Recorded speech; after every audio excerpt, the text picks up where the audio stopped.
parmi les signes de la destruction de la communauté à la fin des temps, al-bukhl, l'avarice. La première des choses, l'avarice dans les émotions. L'avarice dans les émotions. Les sahaba, c'était des gens qui s'aimaient pour Allah Azza wa Jal. Regardez-nous aujourd'hui, notre amour, il est que par intérêt. Il est que par intérêt. Il faut qu'on se le dise arrivé un moment. L'amour en Allah Azza wa Jal, il a disparu de cette communauté, il est encore rare. Moi, j'oublierai jamais cette histoire qui s'est passée entre Omar et Abu Bakr, radiyallahu ta'ala anhuma. Qu'est-ce qui se passe? Il y a un sujet et il y a un débat qui s'installe. Et là, qu'est-ce qui se passe? La voix commence à s'élever. Abu Bakr lève la voix, Omar il lève la voix et ils se disputent. Ils se disputent et ils s'énervent.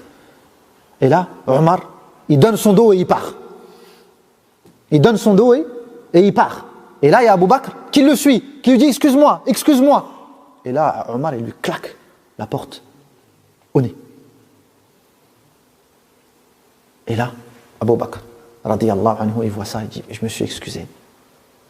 Pourquoi il ne veut pas m'excuser? Et donc, il va voir le prophète, sallallahu alayhi wa alihi wa sallam. Mais au moment où Omar claque la porte, il rentre chez lui et il dit « Astaghfirullah, qu'est-ce que j'ai fait ?» Il parle d'Abu Bakr, mon bien-aimé, celui avec lequel je me concurrence pour aller vers Allah Azza wa Jalla. Et donc le regret le touche. Et donc il sort de chez lui pour rejoindre qui? Abu Bakr. Sauf qu'il l'a trouvé auprès de qui? Il l'a trouvé auprès du prophète sallallahu alayhi wa alihi wa sallam. La hawla wa la quwwata illa billah. Et là, qu'est-ce qui se passe? Le prophète sallallahu alayhi wa sallam, il dit Hallan taraktumu li sahibi. Pourquoi vous ne laissez pas mon compagnon, en parlant de Abu Bakr, tranquille? Il m'a cru quand vous m'avez démenti. Il m'a aidé quand vous m'avez délaissé. Et donc là, Abu Bakr, il comprend que c'est contre... Omar, il comprend que c'est contre lui. Est-ce qu'il y a une haine qui naît en lui contre Abu Bakr en disant « T'as vu ce qu'il a fait ?» Il y avait la sincérité entre eux. Et donc, qu'est-ce qui se passe? Omar va à côté du prophète sallallahu alayhi wa sallam, et là, le prophète il détourne son visage. Et là, il va de l'autre côté, le prophète détourne son visage. Et lorsque Abu Bakr voit ça, vous savez ce qu'il fait? Il se met à genoux devant le prophète sallallahu alayhi wa sallam. Et vous savez, les Arabes, ils avaient différentes façons d'implorer la pitié et la clémence devant un individu. Parmi les façons, c'est Jatha ala rukbatay, c'est quand il se mettait à genoux. Et là, Abu Bakr, il se met à genoux devant le prophète sallallahu alayhi wa sallam, il dit « Wallah, c'est moi qui ai été injuste envers lui.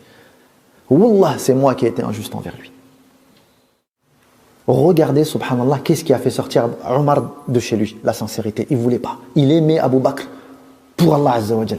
Il ne voulait pas rester comme ça avec lui. Qu'est-ce qui a fait qu'Abu Bakr s'est mis à genoux alors qu'il aurait pu se dire « Voilà, alhamdoulilah, j'ai eu gain de cause.